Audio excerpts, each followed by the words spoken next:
All right, folks. Welcome back to the 2018 session of the U.S. Supreme Court. This is R.J. Deacon again. I'll be reading from my new home base in Missoula, Montana.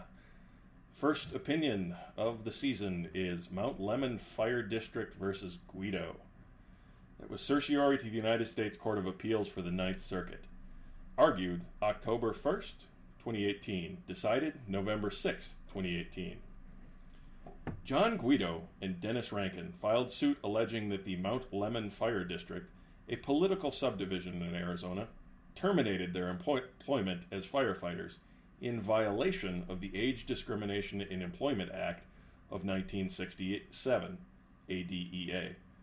The fire district responded that it was too small to qualify as an employer under the ADEA, which provides the term employer means a person engaged in an industry affecting commerce who has 20 or more employees.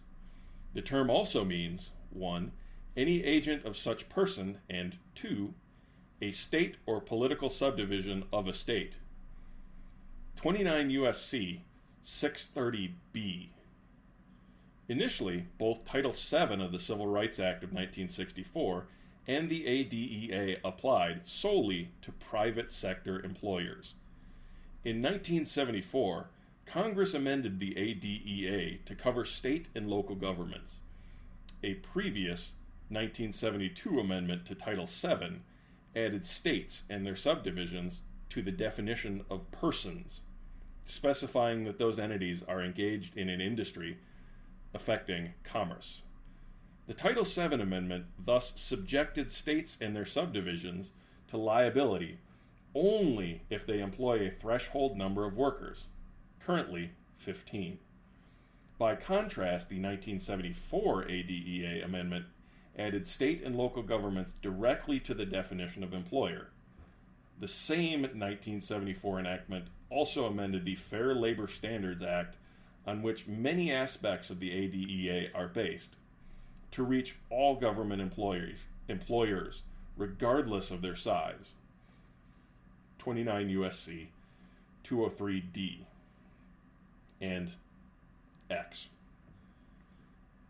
The Supreme Court held the definitional provisions two-sentence delineation set out in 630B and the expression also means at the start of 630B's second sentence combine to establish separate categories: persons engaged in industry affecting commerce with 20 or more employees, and states or political subdivisions with no attendant numerosity limitation.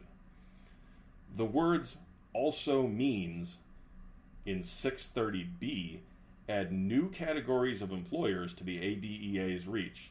First and foremost, the ordinary meaning of also means is additive rather than clarifying.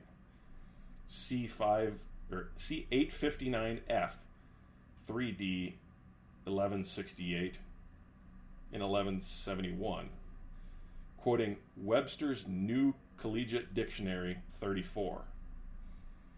The words also means occur dozens of times throughout the U.S. Code, typically carrying an additive meaning. Example, 12 U.S.C. 1715Z 1I4. Furthermore, the second sentence of the ADEA's definitional provision, 630B, pairs states and their political subdivisions with agents, a discrete category that carries no numerical limitation. Reading the ADEA's definitional provision, 630B, as written to apply to states and political subdivisions regardless of size, may give the ADEA a broader reach than Title VII. But this disparity is a consequence of the different language Congress chose to employ. The better comparator for the ADEA is the FLSA, which also ranks states and political subdivisions as employers regardless of the number of employees they have.